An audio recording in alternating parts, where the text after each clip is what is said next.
freedom. There's no freedom here. I think it is my word. Good morning, everyone. Thanks for joining us. Sorry for getting started a little bit late here. I think it will be well made up for by the quality and timeliness of the discussion. So I'm Matt Rojansky, director of the Kennan Institute. I'm very happy to be able to co-host and co-launch this joint series, what we hope will become a series with the Kissinger Institute and Robert Daly, my colleague. I'll introduce here, and then Robert will bring up the rear with some closing comments, and we'll go to a discussion.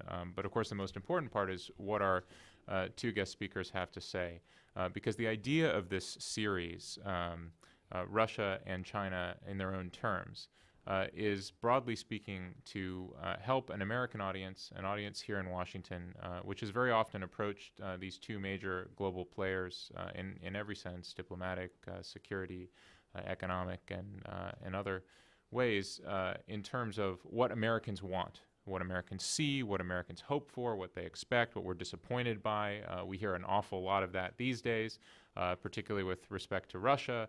We hear a lot about how Russia has behaved in an uncivilized way, how it's behaving in a 19th century way. It's an irresponsible actor. It's not following global norms and rules. And we often hear echoes of that actually in the way that Washington views China's behavior. But all of that, whether you agree with it or disagree with it, is inherently framed in an American worldview. And so what we hope to do with this series, starting with the event today, is to understand what the world looks like from Russia and China, addressing some of the same issues, but trying to take this in their own terms approach, which is not every time with reference to what the United States wants, expects, or even hopes for. So the idea of today's event, the national idea in Russia and China, is this interesting overlap.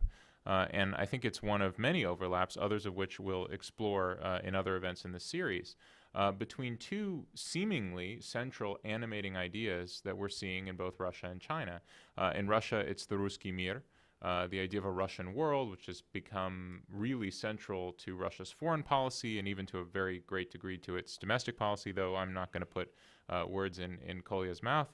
And then I won't even begin to try to say the Chinese word here, but the China dream that we hear about from Xi, and the idea that there is a distinctive path, and that it is civilizational, that it is inherent to who and what each of these societies is, and that it has a huge impact, therefore, on how they see the world, of course, how they perceive the United States and the U.S. role in the world, and then how they behave on the world stage. And being as both of them are global actors, we felt it was appropriate, in fact, helpful to ask the question jointly about Russia and China. And so we bring you this unique opportunity to hear from two genuine experts about these two countries. First, let me introduce my colleague and friend, Dr. Nikolai Zlobin. He's the founder and president of the Center on Global Interests here in Washington, D.C. I've been very pleased to see a high level of activity from the center and some very useful email updates which contain facts and figures, of which there's precious little in the debate, I must say. So that's a great addition. Previously, he was the director of Russian and Asian programs at the World Security Institute in Washington. He's the founder and director of the international news agency Washington Profile, and has been also at the Center for Defense Information. But I think more importantly for Russian audiences, since we're talking about how Russians see themselves, I think Kolya is probably among the most prominently known America watchers in Russia. He is often tapped for major national market news discussions about all issues, but in particular about Russia's relationship with the United States and Russian foreign policy. I have personally enjoyed watching him on major TV news debates being absolutely pummeled for having the temerity to express concern about the direction of Russia's policies, and to do so very gently, eloquently, and diplomatically. And yet there he goes. He continues to do it, and so we're very grateful to have him today. Shall we introduce Professor Hung as well at the same time? Yes, we're very glad to be able to introduce Professor Hofeng Hung, who is currently the Associate Professor in the Department of Sociology at the Johns Hopkins University up in Baltimore. He previously taught at the University of Indiana in Bloomington, as well as at the Chinese University of Hong Kong and the Hong Kong University of Science and Technology.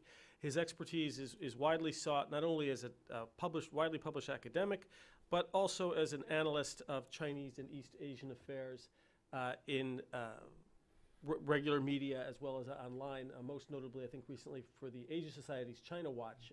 He's been a very active contributor to that excellent platform, and he has a particular expertise in concepts of nationhood, nationalism, and governance in China, not only in the contemporary context, but in the historical context, going back to the Ming and Qing as well. And we look forward to your bringing some of that to our discussion today.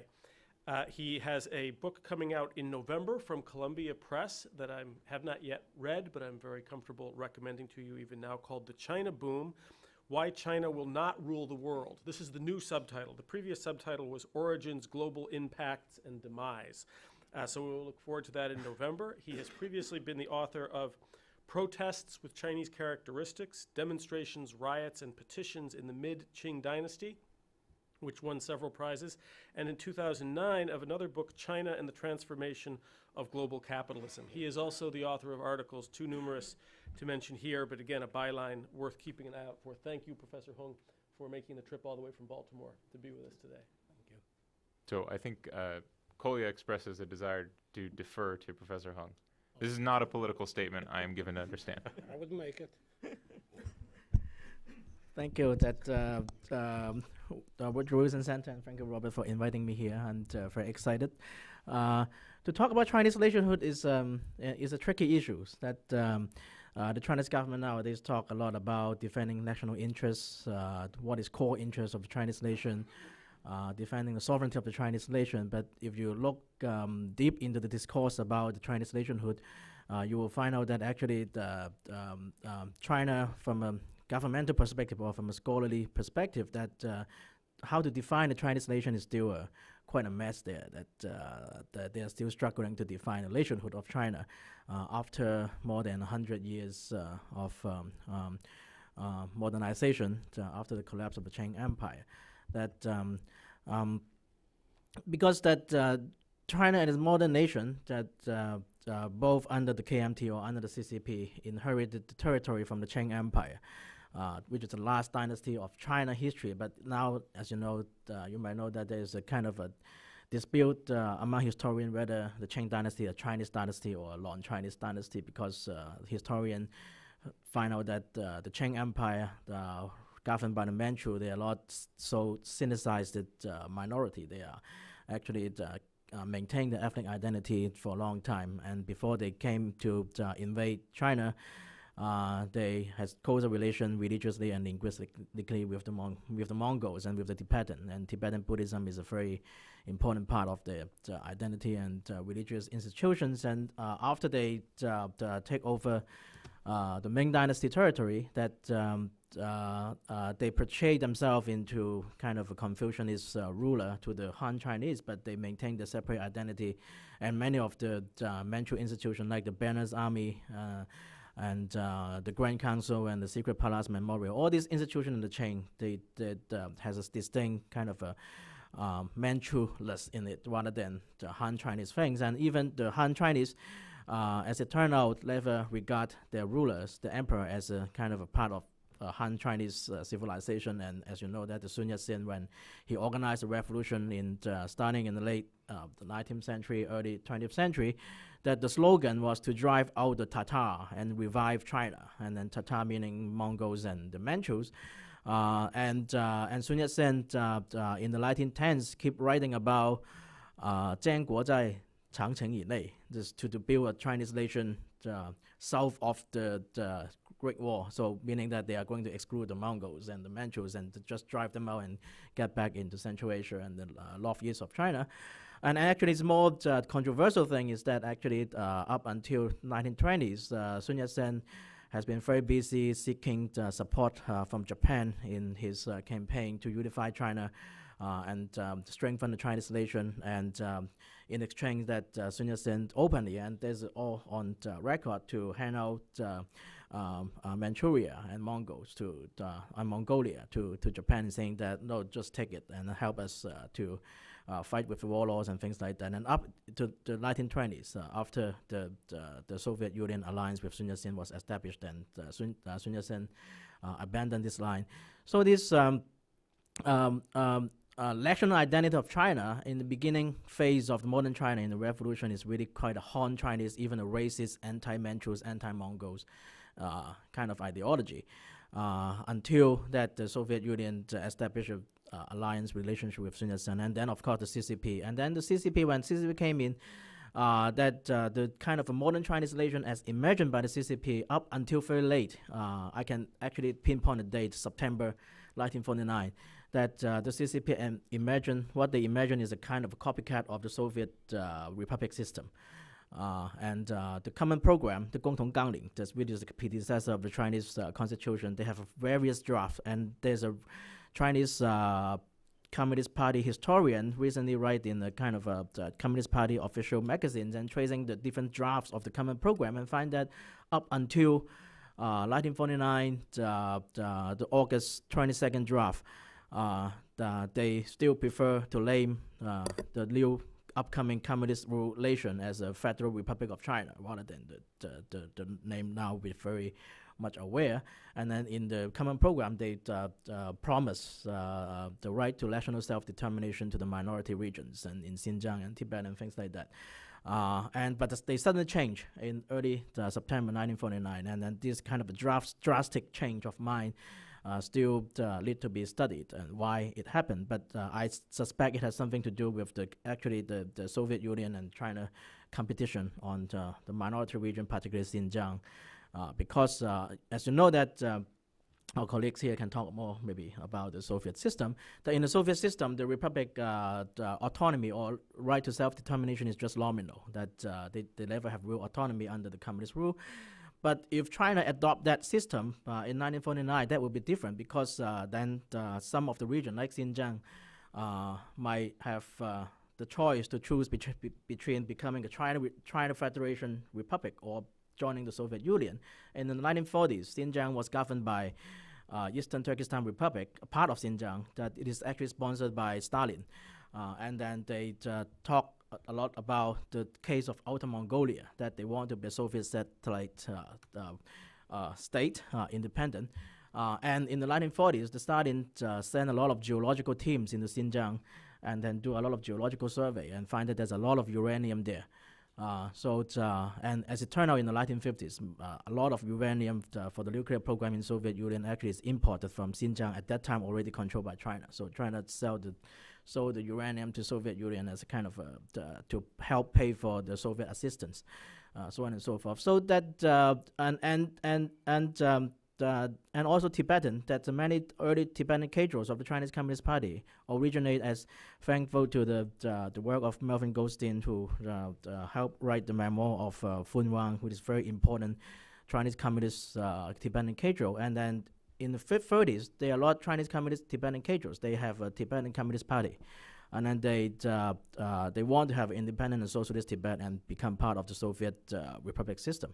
At least they explore this possibility. So it is this kind of the situation, I think, that urged China to abandon the Soviet system. If they adopt the Soviet system in 1949, that if Tibetans and Xinjiang want to be kind of a Soviet republic, rather the Chinese republic, or they want to be like Outer Mongolia, then China as a kind of a junior partner in the communist alliance with Soviet Union, it will be difficult to refuse. So in the end, in September 1949, that the Communist Party of China declared that they're not adopting the Soviet system. So it is kind of a unified, centralized system, but they keep the nationality, the very well-known nationality classification, that they still see the People's Republic of China as a union of different nations or nationalities. And then there's a contradiction then between this kind of a nationality, because it is a territorialized ethnic identities, that your identity as a Tibetan, your identity as a minority is tied to certain place. So it is kind of conducive to claim for nationhood for these minorities. And as you see, the troubles and conflicts in many minority regions nowadays. So so there's this contradiction. And then in the 1980s, in the Deng era, that there was a kind of a revival of a redefinition of Chinese nationhood, and all this talk about dragon, yellow emperor, and then they now have the kind of a yellow emperor shrine and in northwest China today, that and all this kind of dragon symbol to represent the Chinese nation. And actually that's it makes some ethnic issue scholars in China feel uncomfortable, because this is the kind of Han Chinese symbols, this thing, also even Confucianism, that and while that many minority, they have different worship different animals rather than dragons, and they have different cultural symbols, and it is bad for building a solidarity with all these minorities. So that after 1980s and after the Mao period, that actually China is in the mode of trying to define the Chinese nationhood, and then the first phrase, and it is continuing into today, is this trying to portray the Chinese nation as symbolized by all these Han Chinese cultural symbol, and already triggers some backlash and debate among the people who are concerned about building a stronger bond with the minorities. For example, that the most famous scholars who write about this is, of course, the sociologist in Beida, Ma Rong, that who actually, he has some controversial proposal to make, but he actually recently also wrote articles criticizing this use of dragons and Confucius. He didn't talk about Confucius, but mostly dragon and yellow emperor to represent the Chinese nation, and for the minorities, it is a bad thing. It is bad for solidarity. But at the same time, he also criticized the nationality system, that it helped breed separatism, because the nationality system is a system that try to allow the minority to derive their identity and then tie this identity to a territorial area. So it is dangerous, as he said. So he is making a controversial proposal that many of you might have heard about, is to copy the example of the United States, to deterritorialize ethnic identities, to make it a kind of a Chinese version of multiculturalism, so that Tibetan identity, Uyghurs' identity is no longer tied to certain place, but to make it a kind of just an ethnic identity without any explicit reference to a place, and then people will speculate that it will involve also kind of population engineering and migration, forced or voluntary, to mix up this population, turn it into like a U.S. and Asian Americans and African Americans and Native Indian American, and then they're all ethnic minority living under the umbrella of American identity, but they are not tied to a particular place. So according to this proposal or vision, that you can get rid of the problem of separatism, because your identity no longer tied to a place. But of course, then there's some other scholar think that how to achieve this is kind of a very tricky and even dangerous process, because it involves a lot of mix-up and migration, and you see in the case of U.S., which is already a very institutionalized and free country, that these ethnic racial issues is still quite hot button issue, that in the situation of China, if you want to copy this process, is going to be can be a mess. So it is very, very, very contentious issues. How to define the Chinese nation is the unfinished business. And the last thing I want to talk about is that another unfinished business is that how to treat overseas Chinese. That it is also unfinished business, because in the Chinese word, we have separate words for Chinese as an ethnic identity and Chinese as a national identity, which is Huayan, meaning ethnic Chinese, and then 中国人 meaning national Chinese. But in English, it's difficult. It's always lost in translation, that we all translate into Chinese. But for a long time, both the KMT and CCP regard overseas Chinese as Chinese national. That, for example, that during the Cold War, the KMT has a lot of overseas Chinese work. in the overseas Chinese communities in Southeast Asia, in Malaysia, for example, that the KMT influence in Malaysia is quite, they have a Chinese school for the Chinese there to learn and then to establish ties. And up until the 1960s, the CCP has a strong relation with the Chinese community in Indonesia, even developing party members and political works there. And then,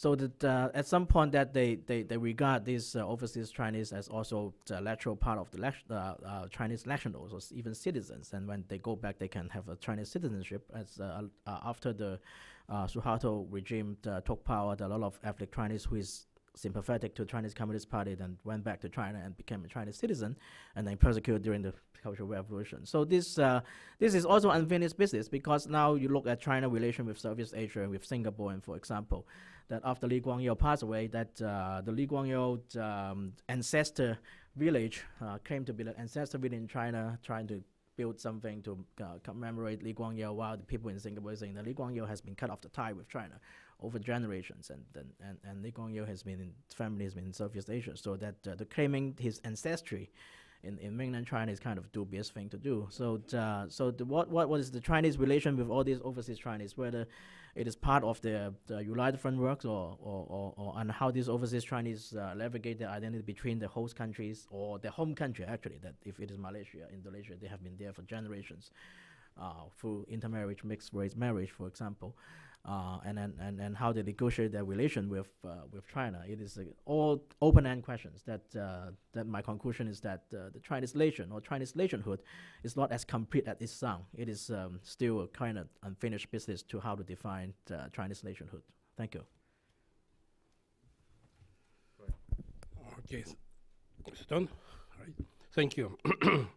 I thought it's appropriate to let our Chinese colleague to speak first, so it will reflect some kind of geopolitical influence of China and Russia. I grew up in a situation when Soviet Union was the first always in any discussion, and then Russia was in this town was the first country to discuss. And my God, it's over, and I'm happy about that. So I think let China to take responsibility now from the United States for everything what goes wrong in the world. So you're welcome.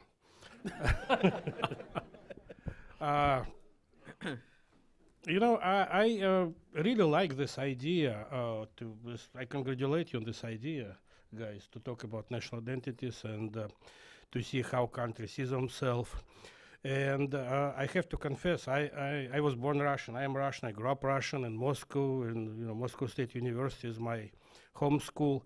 I have no idea what Russian identity is. And I have no idea what Russian national idea is. I think we learned somehow, maybe from the United States, that we should have national idea. And then people started to worry, why don't we? Why don't we have a national idea? And even, last 25 years, big part of Russian political elite spent on search for national idea. Didn't produce really anything. So it's question still, an open question, and I think sooner or later we'll come up to the conclusion that search for national idea is Russian national idea, and people will be happy with that. Same goes for Russian identity, which is more and more confusing, if you look on Russian policy. But still, there are certain things, I would like to mention, so several points to, at least to start this discussion, because I think I can't cover entire question, I can't close the question, but I can start the discussion. And I will start with our famous lately hero, Vladimir Putin. And, living in Washington for 25 years, I learned that Americans, since the point is to see what America does wrong, and I think America does wrong in reading Russia, paying too much attention to personal characteristics of Russian leaders. American policy is extremely personalized, and I think it's wrong, at least particular to Russia. You don't do it with China, for instance, but with Russia it's always about particular people. It's right and wrong at the same time. I read books about Yeltsin's Russia. Now every second book in the United States called Putin's Russia. Before was Gorbachev's Soviet Union, Gorbachev's Russia.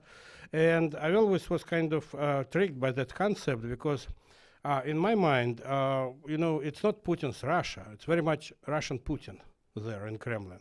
He's product of entire Russian history, culture, mentality, desire, fantasy. He does not change country so much as country was searching for leaders like Putin and found finally and fell in love with him. And his high rating, I believe it's not because he's pushing Russians to do something what they don't want to do, because he's pushing them to do what they love to do.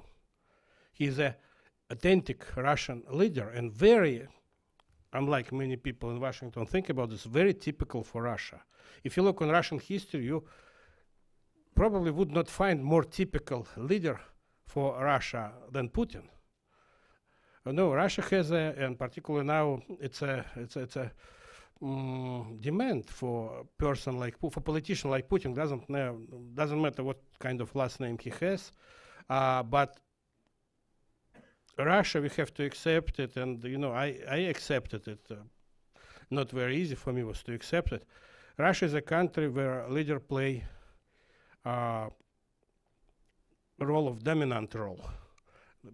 Two bigger roles than you should accept, could accept, and which is not normal. But if you look on Russian history, Russian leader is Russian political system. And that's a problem. On one hand, you want to deal with the country. On the other hand, you have to deal with the leader. And if you look, I personally came to the conclusion there's no such thing as a political system in Russia. Political system exists only if Putin needs it. Political parties exist and only Putin needs it. When they can be in a sleeping mode until he needs them. Then they wake up, do something for him, and then put them in a sleeping mode again. The same with the Russian Duma, parliament, mass media, even opposition, very much. And it's not Putin's invention. It's not Putin's creation. If you look on Russian history, if you look on 19th, 18th century, it was the same thing. Everything was supposed to be a political system in Russia, elite. Political system, political parties, political institutions, they did exist and they do exist only when they needed by national leader. And if they don't need it at that moment, they're very much forgotten. But believe me, in a minute he can woke up everybody and use them, manipulate them, to put them in order to do whatever he thinks is required to do, and then put them back in a storage. That's what Russian political system is. So when Americans tried to build political system in Russia, I think that was a big misconception. That institution did not make it. Institution immediately started to serve leader. It was Yeltsin before, Putin now, and I believe Putin will be replaced or will lose, let's hypothetically say, elections. And the next leader will be in the same way because that's what, basically Russians, I believe, unfortunately, demand from national leader. And it's very much old historic tradition, and I don't think it can be easily replaced by something more systematic like American political system. By the way, I'm sure, well, let me rephrase it. I believe that this misunderstanding between the United States, Ukraine, and Russia about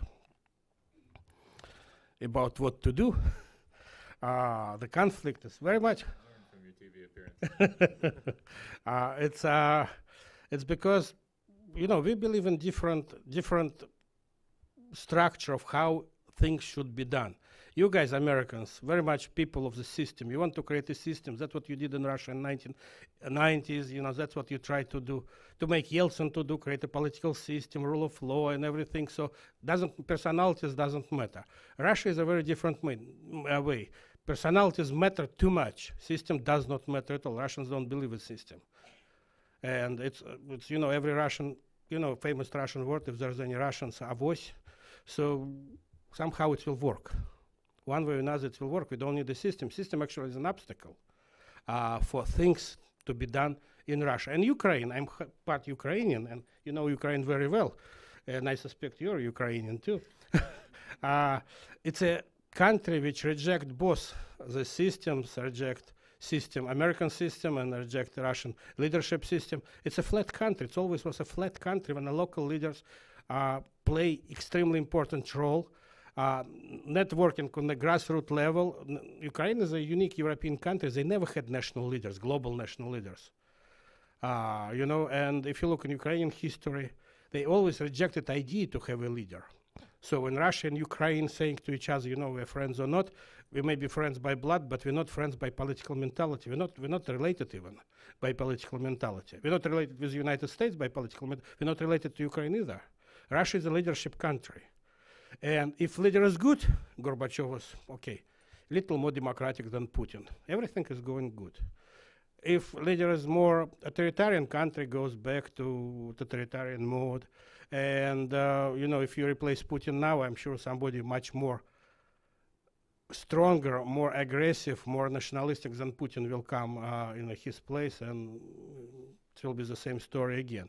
So that's first thing you should kind of consider about Russia. Very much, you know, you don't want to put a Russian leader in isolation. You have to deal with him. It's difficult, it's very complicated, but that's how Russians see him. Russian, I would say, in all history, you can start from Peter the Great. How different Putin from Peter the Great? I don't think there's a big difference.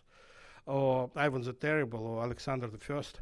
I think Russians believe that they have to trust national leader, to put as much responsibility on his shoulders, but not to ask anything in return. That's how the system works. Much more than normal people should give to leader, Russians do give to leader, and they don't really control him.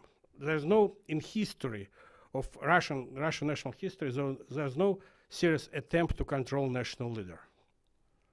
Of course, when he'll go out, we'll destroy his memory and his monuments, and, you know, we'll trash his historic, you know, image.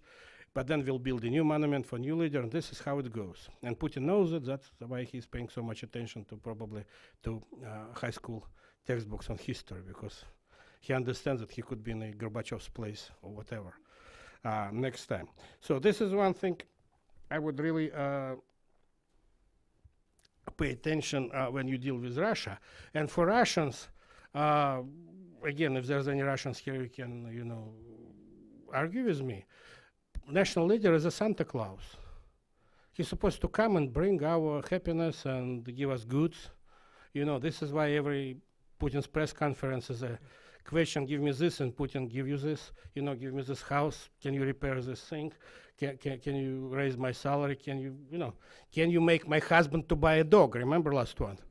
And Putin did. So that's kind of, you know, national mode. Leader is a Santa Claus. And Russian national elite, this is another problem with Russian national elite, like it's communism. In communist time, does not allow to have an opinion different from national leader. It doesn't have opinion. Russian national elite does not have an opinion. Political opinion. There's no political discussion in Russia. So, and I believe what we have in Russia now very much rooted in concept of communism, if you want. Russian democracy, it is, I wouldn't say it's not democratic country. It is democratic in some way. But it's very much different understanding of Russian democracy, because Russian democracy based on very communist idea that it's a majority have rights to do whatever they want. It's a democracy, it's a majority, rights of majority. So insult minorities, give more rights to majorities, Putin represent majority. That's how Russia sees democracy. Minority will never have a chance in Russia, because it's very much against not only communist idea, it's very much against Russian mentality. Соборность, remember Russian famous word from Russian history, from Peter the Great, from all this religious reform. Соборность, Russian way of living, reject individual wishes. We have to do everything together. And if you don't do everything together, you're not with us, you're against us. Remember famous slogan of SR, if you're not with us, you're not with us, you're already against us. You're not against us in really, but if you're not with us, you're already our enemy. You have to be in majority. That's Russian way. And this is democracy. That's what Putin say, you know, majority wants it. And people kind of agree with it. We are majority, we want it, we don't like gays, we don't like that, we don't like this. And because we're majority, we have to do it. And this is democracy. Try to prove different. So the concept of democracy as a system where minority have rights, well, kind of in Russia doesn't work. I don't know in China the same way or not, but I don't see any perspective for minorities in Russia. Second or third thing I would like to mention is that Russia sees itself not as a country, of course. I never saw as itself when it was the Russian Empire, Russian monarchy. It's a civilization, Russian civilization. And concept of Russian world Matt mentioned in his introduction, it's not come to from idea to promote the country, promote civilization. So Russian expected the rest of the world took them not as a state, is a state which represent different way of living as a civilization. And respect, which very often, you know, Russians say, West does not respect us, which is kind of funny because I don't know what does it mean not to respect Russia. And Putin says that very often they don't respect us, they don't take our opinion. It's not about the country. I really, you know, try to investigate the thing because, you know, politically, Soviet Union was a respected country, Russia in many ways a respected country. No, you don't respect our civilizing mode, the way how we want to live as a civilization. So we don't have, we're not concerned about the country itself or political system, or you don't respect. You don't respect us as an alternative to you guys. You try to westernize us. It doesn't work. If you look in Russian history, by the way, there's a very sharp 3 different stage Russia goes all over around every century. She's trying to prove in West, you know, applauding that Russia is part of the West, European country, you know, and Putin started as, you know, saying Russia is part of Europe.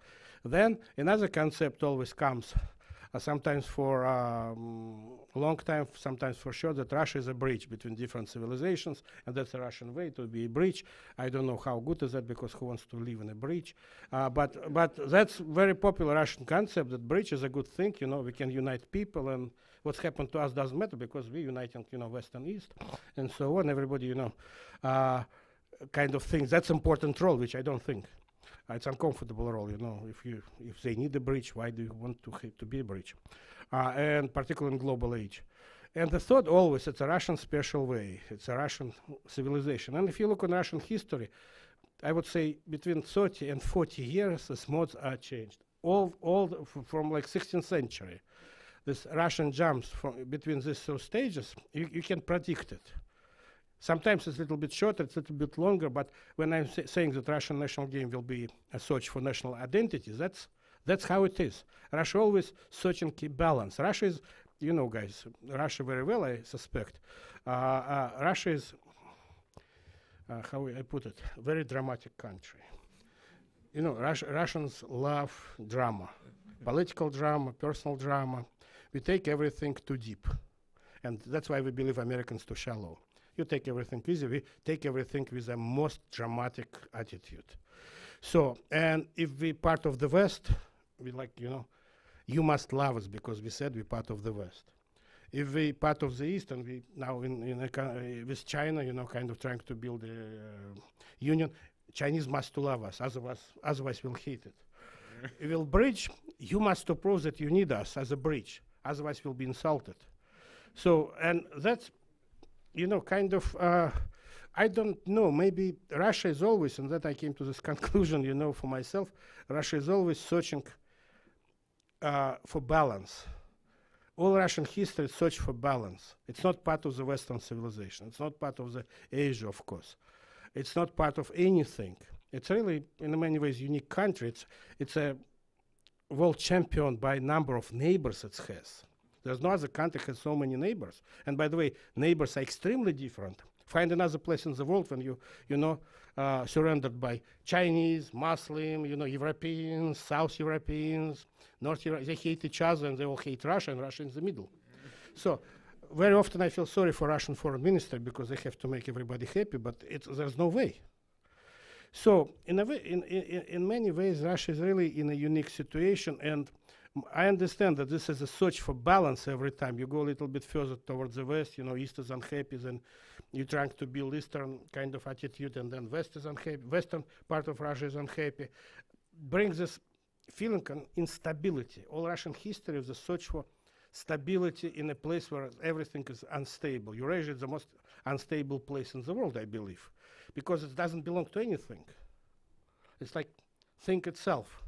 And that's Russian believes that maybe, we are the civilization, we have a Russian language, doesn't remind anything else. It's Russian unique culture, and Russian unique culture is a, global phenomenon, and so on. And then we have a very interesting characteristic is one of the most multinational country. And you have to please every nation is there. And the concept of Russian world actually works against it. Because what the Russian world is, there is like 20% of Russian population is Muslim. And they're not happy with the concept of Russian world. And if it's a civilization, they don't want to be like a Orthodox Russian civilization concept. How to build them in this Russian language doesn't really play, for influence in the world. Who wants to speak Russian? Who wants to learn Russian? Why? And all these contradictions in the concept of Russian world still exist. The Kremlin so far didn't solve all these contradictions. And I personally don't believe in the concept of Russian world. I think it's, and Putin, let's go back to our hero. Putin has a, what the right word, it's a mentality, not KGB necessarily, mentality of Russian revolutionary, which means I will do things and then maybe I'll explain to you why did I do that.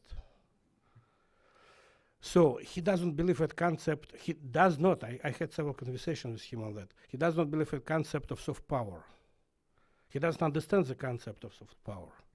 That's why Russia is losing soft power badly. There's no money, there's no institutions involved in this, and there's no, top-level attention to that. This foundation Russian world, Russia Today, TV channels, this is like a, miserable attempt to do something. But it's not even close to, American influence and West or European influence. So, because again, national leader doesn't understand he doesn't understand many things, but one thing he doesn't understand is the soft power. He believes in hard power. And if you look on his politics, and if you look in Russian history, hard power was always the main tool, domestically and internationally. And if you look on current Putin rating, that's very, very interesting correlation between his rating started to go up at the same time when rating of Russian army started to go up.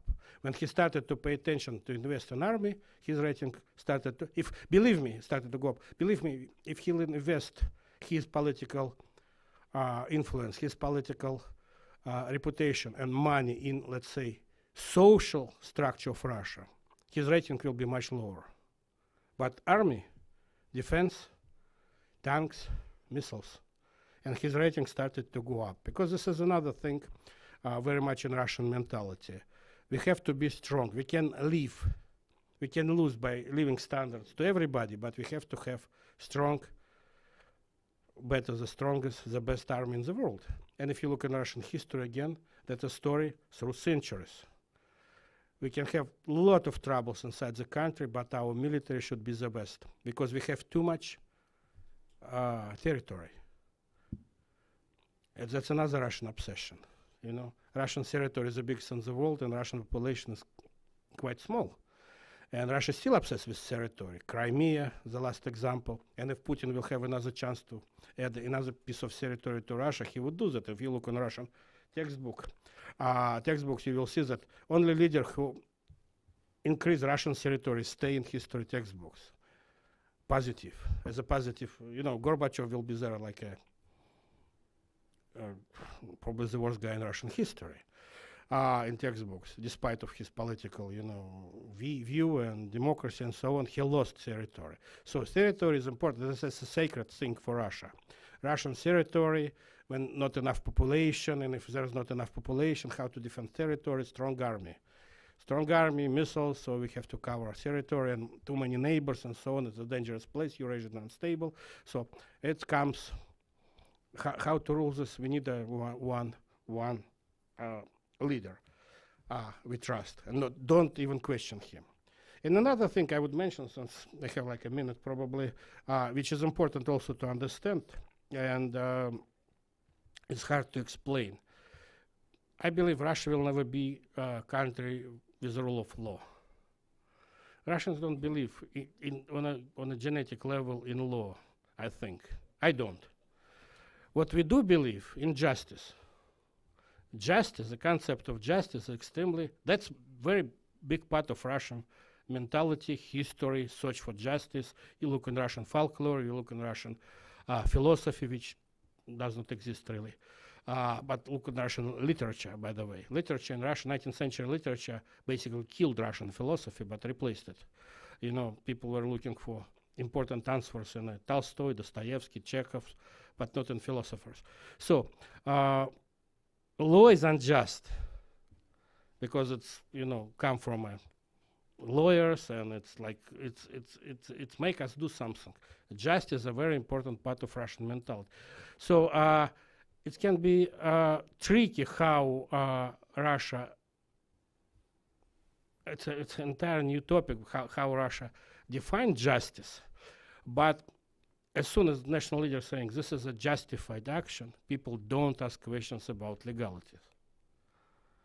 And Crimea, as you know, almost nobody in Russia asking how legal was it and why, what according to what international law, whatever we did it. It's a justification it's a historic justice. Crimea came back to Russia. Good enough. So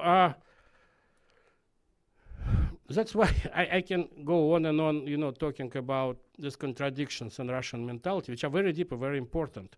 Don't just dismiss it so easily. It's hard to deal with Russia, you know. It's hard to be Russian, I would tell you.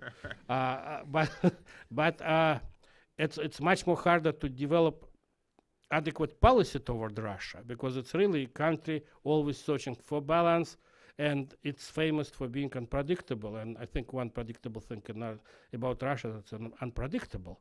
So, and I understand that for the United States, it's very difficult to build, you know, effective policy toward Russia. But I would say that you have to really, why I like this program, to go back and to look in Russian history, Russian mentality. Russians do believe in history. You know, we do take all examples. There is nothing bright, you know, in currently, and nothing, you know, to be proud in the future probably. So we look in history for a moment of proudness. So look in Russian history, and you will see how to deal with this very strange country. Thank you.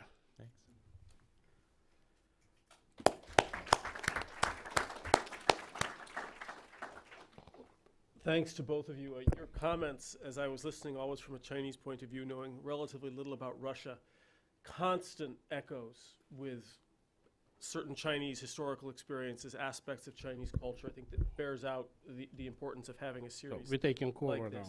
yeah? Yes, and I wanted to ask a follow-up question before I think Matt may have some questions, and we look forward to your questions as well.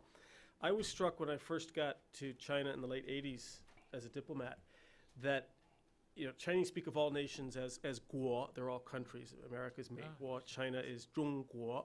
But it became very clear that China meant something very different by guo or nation, something very much more complex than Americans meant. Clearly the idea of guo or a nation in China, while China has adopted the Westphalian nation-state system and is in many ways a very strong believer in that because it values its sovereignty highly, and its sovereignty had been insulted and encroached upon for a very long time before 1949. So it has that definition of a state, but clearly they were also speaking about a civilization, and that was a prior idea. It was prior to, and more important than, the idea of a nation state. When the Chinese even today speak of culture, in my experience, they speak of nationhood, they are speaking of a culture, of a history, and a shared history. They're also speaking of a specific historiography, a way of speaking about their history. And that idea of nation also comprises the idea of race, which is important to Xi Jinping. He likes to speak about what is in the genetics of the Chinese race. 中华民族的基因, we don't have the tendency to dominate other countries or to be hegemonic. So given this complexity, it's not surprising that the idea of nationhood in China, as you said, is incomplete. So my question to you is, upon what does its completion depend? And is this idea of nationhood contested within China? Who gets a voice? Is this a social or a cultural process? Is it solely political? Is it inseparable from China's modernization? Upon what does the completion of this idea of nationhood, which is extremely important to the Chinese, depend going forward? What would you be looking for? Yeah, thank you. Yeah, I think it is a very important question because, as I said, the China nationhood is not totally complete. But at the same time, as you mentioned, that China is also historically or contemporary, many people perceive China not as a nation but a civilization. As the famous sinologist Lucian Pye once said, that China is a state, is a civilization pretending to be a state. But as during the course of revolution and nation building, they're trying to adopt the Westphalia language of sovereignty, of nation, because they want to defend their territory, don't want foreign intervention and things like that. And so they speak in the language of Westphalia. But so far as you speak of language of Westphalia, you have a clearly defined nationhood. And then, as I said in my talk, that this nationhood is kind of contested and incomplete. And now there's an emerging trend that is quite interesting to note, is that there's a group of scholars or discourse coming out to redefine China laws as a nation and starting to speak not in the language of nation, but speak in the language of empire. Because between nation and civilization, there's also empire. And then all these works, philosophical and historical work about the tributary system in China in the past and Chinese way of doing international relation, at least in Asia, is quite interesting because there has been some discussion among U.S. scholars, Western scholars, about the works of Professor Zhao Dingyang in German University. That is a nice philosopher gentleman, and he published a book, 中国的天下体系, the heaven and earth system of China. That I don't think he originally intention is to do it as a kind of a Chinese new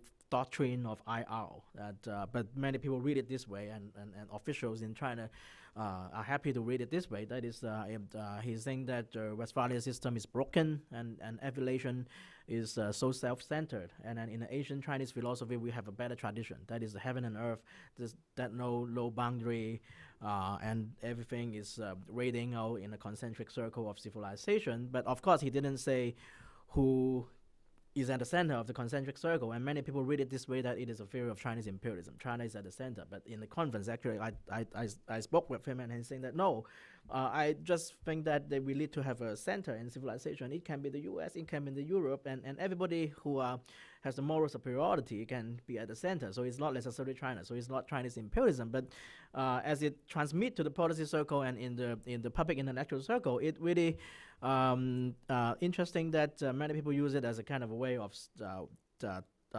connected to talk about reviving the Chinese tributary system as a way to try to doing business and doing international relation with smaller countries in Southeast Asia and so on and so forth. And you will be very surprised to read. Of course, now it is their fringe opinion in the most hawkish newspaper in China, but they are start talking about Okinawa. The history of Okinawa as a Ryukyu kingdom is closer to the Chinese Empire as a paying tribute to China more than to Japan, and Japan incorporated in the 19th century. So there's some even saying that Okinawa should be come back to the family of to the Chinese orbit. That it is kind of a scary. Of course, the separatists and nationalists in Okinawa is taking advantage of this to negotiate a better deal with Tokyo and things like that. But you see this kind of mentality of reviving the Chinese tributary system, or the ancient tributary system, is kind of portraying a different view of international relations in comparison with the Western Westphalia way. And then another thing that you might think that is anecdotal or superficial, but to my view, who has a kind of deep interest in Chinese history, I think that is quite significant. That is when Bill Clinton visited China I think it is the trip in 1990s, the late 1990s, he was received in Xi'an. And recently, the Indian Prime Minister visiting China, he was also received in Xi'an, in northwest China, which is kind of and in this time, when the Indian guest is visiting China, entering China in Xi'an, that they even making the PLA that they should be PLA. They dress in the kind of Tang Dynasty soldier customs. And Xi'an historically is a place of the Tang Empire. Is the kind of a checkpoint of all these barbarians from the West, from Central Asia and China to pay tribute. And then the Chinese officials and Chinese, they are showering them with gifts and splendid banquet and things like that to show that how Chinese empire is great and then so be loyal and submissive and things like that. So it has this historical memory tied to this foreigner entering into Xi'an, but now they are trying to making it a kind of a diplomatic gesture that I think it is quite interesting look at and tie up to all this talk in the public intellectual circle about how we have a better international relation under the China Center, the tributary systems, and things are more harmonious. We have less war during, but it is not true. But anyway, it is the historiography said so. So this kind of a China, not only as a nation, but China as a civilization and an empire, and a kind of a it is also a kind of alternative imagination of China place in the world. And the last remark is that speaking of Putin and Russia, that I'm very intrigued that actually that now from a Russian mirror, I understand more about the China dream and then nationalism of Xi Jinping, because I was actually in Moscow in the cold, harsh winter last year in the former party school, now the Presidential Academy of Economy and Public Administration, and for public forum there. And I talked to, I'm not a Russian expert, I'm totally ignorant about Russia, but I spent a lot of time talking with the young people to ask them how do they think about Putin. I don't expect them to say anything critical, but many of them are saying the same thing, that's that Putin did a bad job in many things domestically, but we love him because he made Russia to be feared in the world again.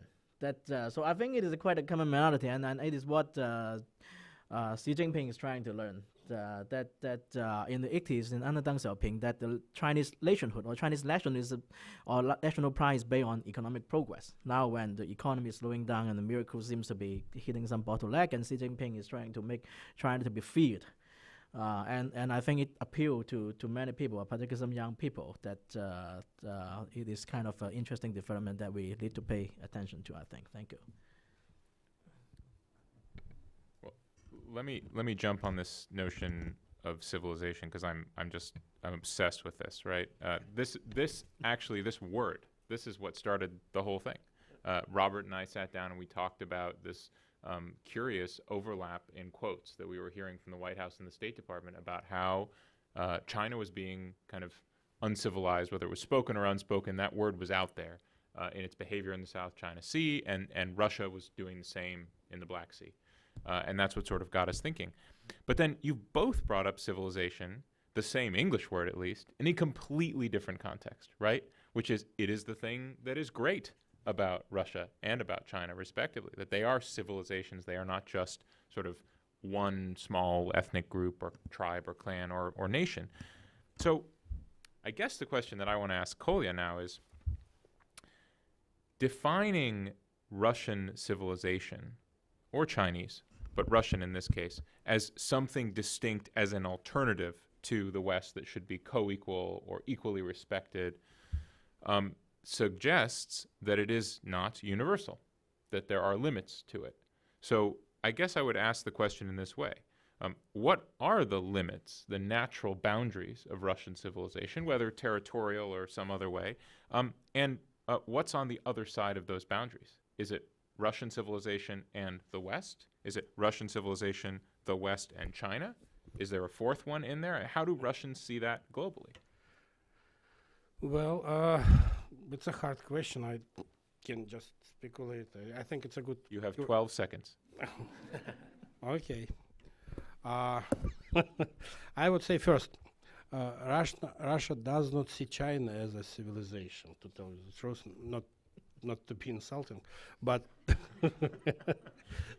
because, Russia is a country, extrovert country. It looks outside itself. That's a very important characteristic of Russian political mentality.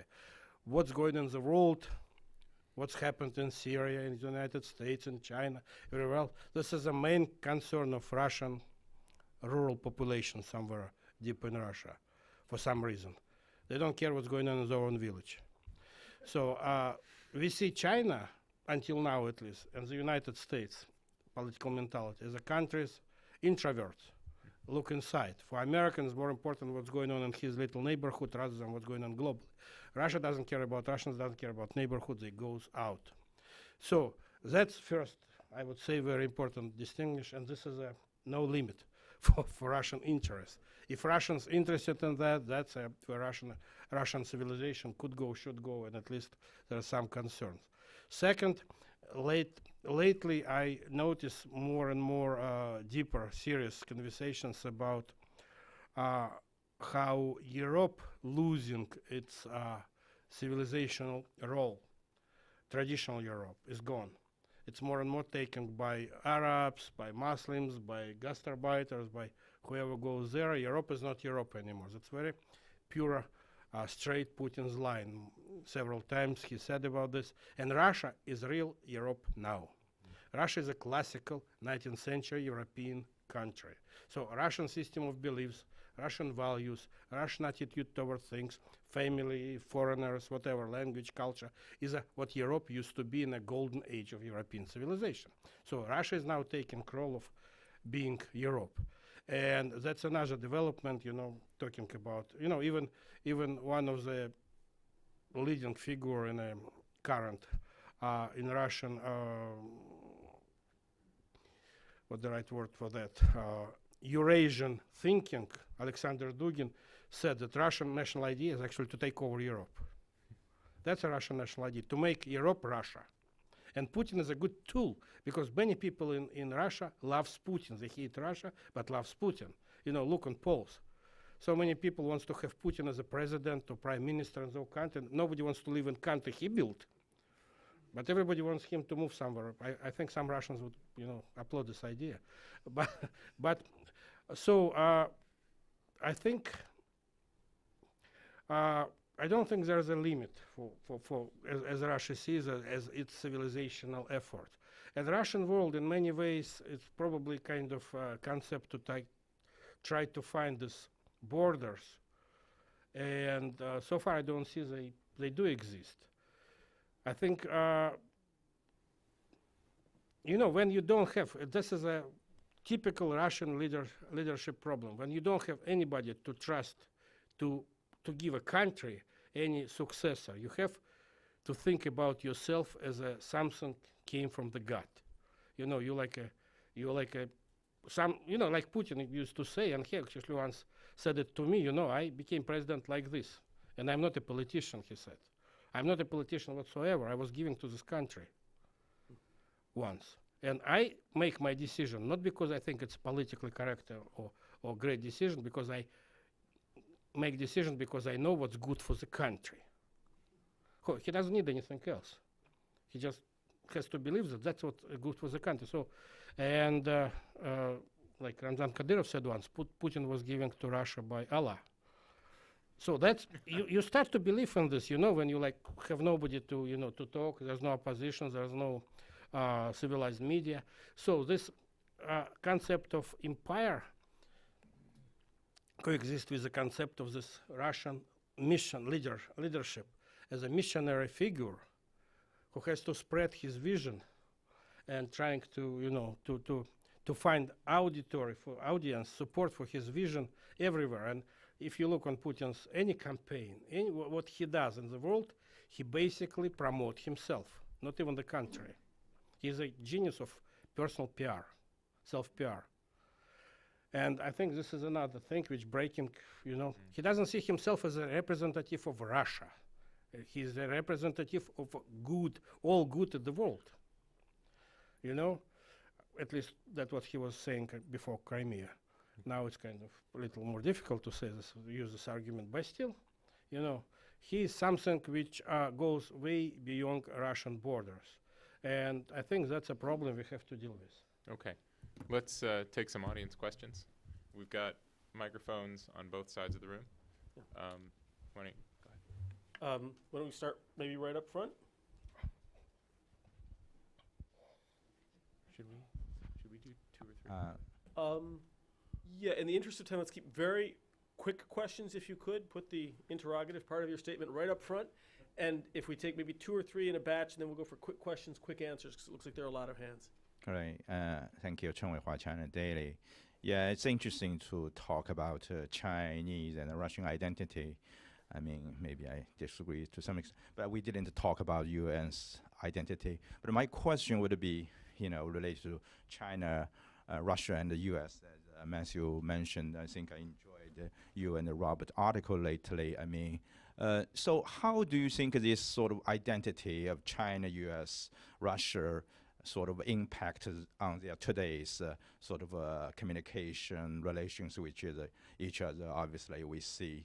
I mean, on China, U.S., the U.S. has been very blunt on, South China Sea, all kinds of issues. But you see the Chinese national character. I mean, you don't see Xi Jinping pointing finger at Obama or the U.S. activity. Although, we didn't like the U.S. invasion of Afghanistan, Iraq. But, did you hear Hu Jintao talked about it? I mean, as bluntly as the Americans. So I don't know how this impact on the relationship of the 3 countries. Thank you.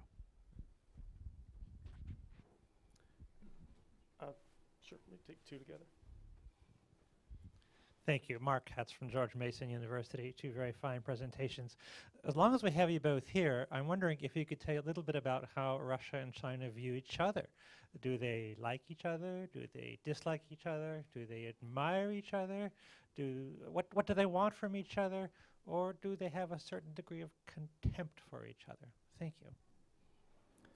I wonder if I could offer a quick answer to those 2 and then hand it off to the 2 of you. In a way, both excellent questions, but in a sense, they're jumping the gun given the way that we conceptualize this series.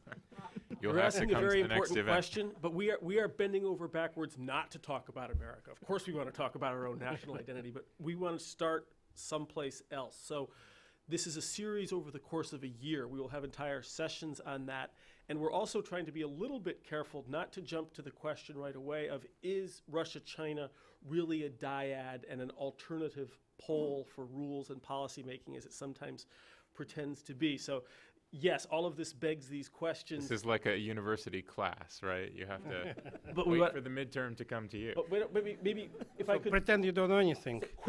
very quick answers, 2 or 3 sentences from each of you to these questions, then we'll go back to the audience. Go ahead. You first this time. Okay. I think answering your question in 2 sentences. That's 1 sentence already. For majority of Russians, United States is a political nation. It's not an ethnic nation. It's not cultural, whatever, historic. It's a political construction. So you have to deal with this as a political partner, not as a civilization partner. America does not produce civilization. So it's America way behind. Russia doesn't have political nation. Russia has a historic nation, ethnic, whatever you can call it, but we're in different league. So that's why, from this point of view, Russia kind of feel closer to China, which probably does not have a political nation yet, but historically it's a nation with long history and culture and huge influence on the world. That's in 5 sentences my answer on the first question. My second question: how Russia and China sees each other. I remember, Mark, right? Your article 10 maybe years ago when you were saying that Russia only can survive. I remember the argument there. Only survive as a superpower. I don't know if you remember that article, but I remember that article. For some reason, something wrong with my head. But that's a good argument. You put there as a good argument why Russia can survive only feeling it's a superpower. And Russia always felt superpower vis-a-vis the United States for many reasons you guys know very well. How Russia will feel toward China if China will raise to the superpower status, whatever superpower means in 21st century. We don't know. And Russians are very careful about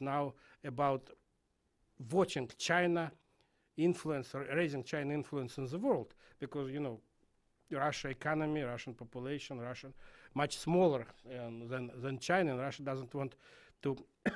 That will be bad. Instead of being, kind of minor partner to the West, to become minor partner to China. Okay, Professor Hong. Quick response that U.S.-China mutual perception, the China-Russia mutual perception and vis-a-vis the relation with the U.S. And everybody can see that now Russia and China is coming closer and closer together. It's the common interest is to actually to get rid of the domination of the West or U.S. in particular. So, but we also need to look back to history and to see whether history will repeat or whether we can or we should prevent history from happening. That the Communist China and Soviet Union came close together and allies as a common program of anti-Western imperialism. In the end, that Mao Zedong find out that having a big, powerful labor by next door is a quite dangerous thing. So it is better to make friends with a far away, less evil, which is the United States. And it's very appropriate that we are speaking in the Henry Kissinger's the institute here. That that in the end that the Communist China broke with Communist Russia, and then to establish alliance relation with a far away imperialists, which is less troublesome according to Mao at that time. So when China and Russia coming closer and closer together in the kind of anti-Western alliance, and particularly when China start to be more influential in Central Asia, which Russia regard its their backyard in the AIIB and then Run Belt and Road Forward, whether it will trigger some kind of geopolitical cleavage or even tension between Russia and China. And it is difficult to say. And I think it is up to the Russian government and Chinese government to see whether they won't repeat the history of coming close and allies, but in the end they broke away. We will be talking later in the series about Eurasia as a stage for the playing out of some of these questions. Back here. Hi, Hope Zichterman from Institute of Global Engagement. If Russia and China both see themselves as civilizations, how are they supposed to engage diplomatically in a Westphalian system? Question up front, and then going to do one at the back as well. This gentleman, yes. Hi, my name is Leandro. I'm an international student conference and a student at Florida International University. My question is related to religion and Islam in both countries. How should both countries deal with Islam as these communities are trying to be accepted, but then both China and Russia reject them, and then that leads to them joining ISIS or other terrorist organizations. So how should both countries accept Islam as part of the national identity? Thank you. Yes, sir. Didn't you My hear name's Putin Thomas is from Allah? Greenlee. Sorry. Russia was under the rule of communism for 70 years. What is your opinion about what contributions communism have made to Russian civilization? Okay, once again, quick answers. If you could. I should start? Okay, I like this. Russians always should start. I think answering the last question first, since I give short answer. I think the biggest impact of communism on Russia is communism made Russia part of Europe. It's a European concept which became to Russia, became very popular, westernized Russia in many ways. And it's after breakup of the Soviet Union, when Russia stayed for quarter of century European power, European mentality, and only now, generation after breakup of the Soviet Union, started to move toward Asia. So that's, I think, the most important part of communism, how communism influenced Russia. About nations and Islam, you know, Russia has a big problem, and I've personally addressed this problem very often. Russia has internal national borders. You know how Russia structures. I think it's a potentially time bomb for Russia. And I talked to many Russian politicians. The last one who really directly addressed national domestic borders was Andropov, who wanted somehow start to get rid of national borders because he was afraid that Soviet Union will collapse. And actually that happened later. Now the same story probably Russia face. The problem is that when you talk to different ethnic groups, they say to me, and this is a valid argument, not only to me, they say that, and particularly Islamic countries in Caucasus and North Caucasus, in Volga River. They think that Russia is a country where we don't have really private property. And our ethnic land is our private property, again, collective private property. If we're going to lose it, we're going to fight. So that's a Russia probably will be divided by national borders, unless I think we'll really, who knows when, how many generations will pass, we'll have a real, secured private property, and people will feel secure in that way. There was something else. How can civilizations function in Oh, the yeah. Westphalian system? I think it's a problem. I think it's a very good question. I think Russians, at least now, trying to find, and so far unsuccessfully, what we have common with China. And unless there's an anti-Western sentiment, there's nothing really in common. But Putin has to come up with some concept why we're moving toward China. Economy is, that's understandable, but Russian economy can be partner to Chinese economy. It's too small. We have to find something else. And religion doesn't help because China is not a religious country. Russia trying to be as religious as possible now. Territory, population, language is very different. So I think that would be a big problem, and there's still an unanswered question by Russian political elite. Yeah, let me pick up from here that I think the civilization and Westphalia system is not by nature incompatible, because Westphalia system, to start with, was born within one single civilization, which is Christianity, to roughly speaking. So there's many countries within the same Catholic or Protestant countries, and when the Asian civilization or Confucianist civilization has been discussed, starting in the 70s and 80s and 90s, we accept the fact that they're all different sovereign nation states within the same civilization, or Asian civilization or Confucianist civilization. We've got, though is whether it belongs to that civilization is disputable, like Japan, South Korea, Taiwan, and Singapore, and China. So there are different countries within the same civilization. So it is not incompatible by nature. But when you start to build a discourse by linking civilization with the notion of empire or historical empire, then it becomes incompatible, because the crux of nation state, sovereign nation state, Westphalia system is that you have settled the fixed boundary. But in an empire situation, you don't have a fixed boundary.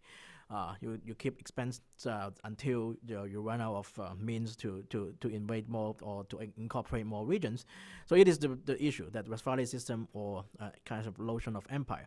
And regarding the Muslim questions or Islam question, I'm no expert in Xinjiang and Muslim and Uyghurs and things like that, but I'm paying close attention to the China movement towards Central Asia and the One Belt, One Road and AIIB and all this stuff. I think it eventually is very, very important that the Uyghur and Muslim question within China is going to be no longer just domestic issue, because it will influence deeply China's how it is going to be received in Central Asia, in all Muslim countries. We already see this radical, not necessarily radical, just Muslim storming Chinese embassy in Turkey, for example, over the situation of Uyghurs.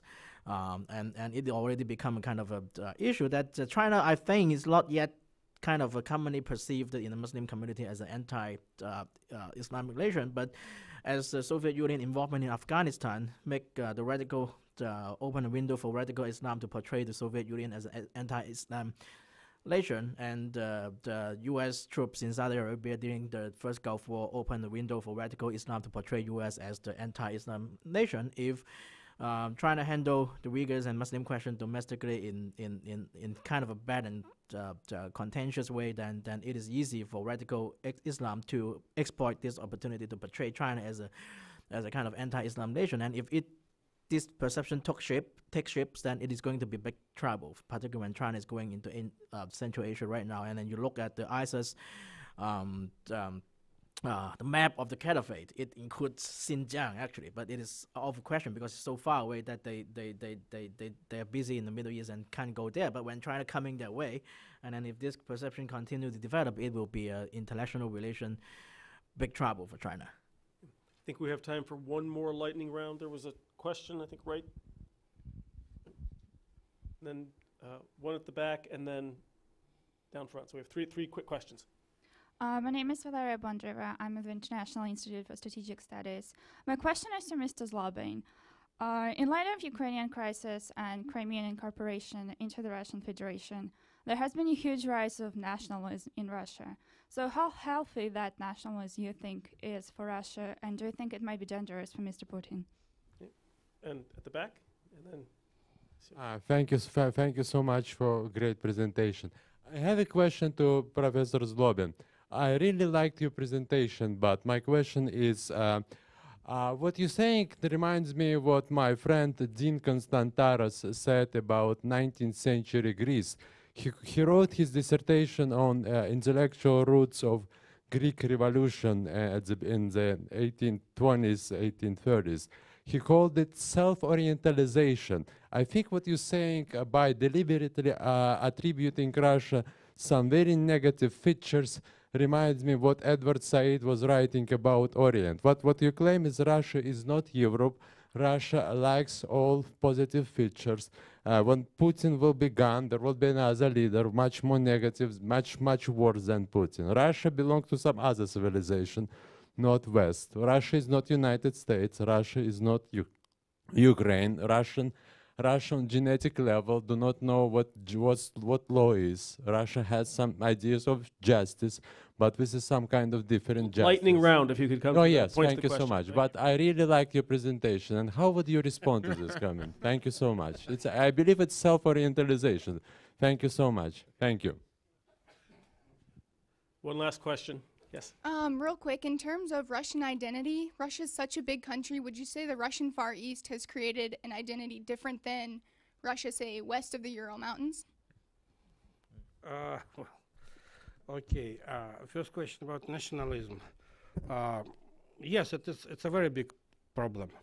And the biggest problem probably now is the Russian nationalism. It's, you probably know who studied Russian history.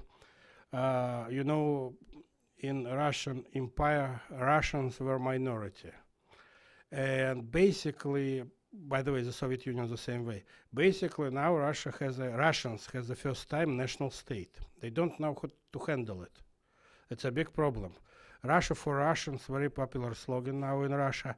And believe me or not, I think one of the biggest obstacle for Russian nationalism to take over Russia is Putin himself.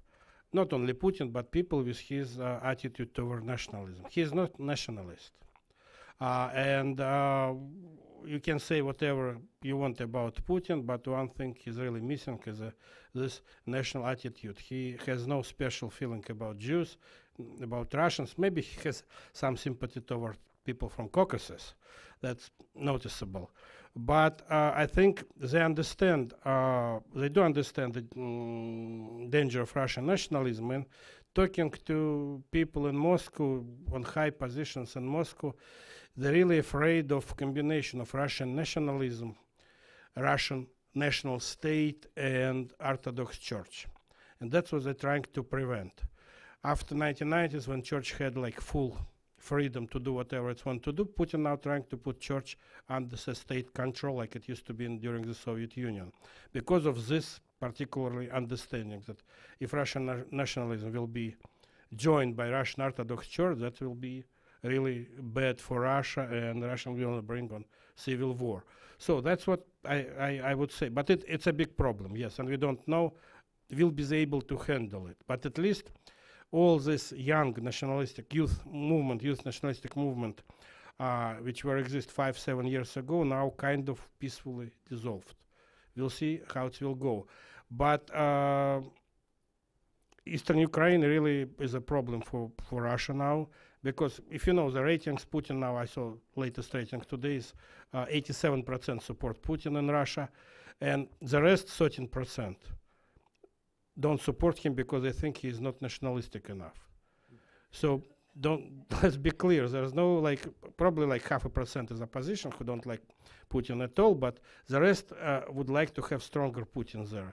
And if it's happened, and with help of Ukraine, that would be a problem. Separate Russian Far Eastern identity, evolving, yes or no? Yes, of course, yes. It's a big problem for Russia. Okay, and are you self-orientalizing, yes or no? I disagree with the first statement. I you said I was picturing Russia as a negative picture. I don't think it's a negative from Russian point of view. It's from Western standards. That's what the point of entire discussion. Why Russians is a good thing, you know? And probably in America it would be a bad thing if you describe Russian. When I write my books about America, Russians say, why? How could they do that? How they could live like that? It's so wrong. It's a bad, and some of them think I'm, you know, giving too dark picture of the United States when I'm describing just daily living of typical American. So there's no right or wrong. I think it's a really different system of values, and it's a different view on things around. Yeah. Thanks to both of you for kicking off this series in such a rich and provocative way, and thanks to all of you for coming. I was. Thank you. I'm sure that you also hear the echoes of concerns and conceptions between our Russian and our Chinese speakers. I was very struck. As Matthew said, this idea began with the idea of civilization and Russia and China as civilizational states. And one of the primary echoes I heard today in your comments was the Russian demand for respect from the United States. And this is a constant note in Chinese diplomacy as well. In fact, the foreign minister Wang Yi describes China's proposed new model of major power relations. One of its major features: there's no conflict, no confrontation, there's mutual benefit, respect. And in my experience, Americans genuinely don't know what to make of this.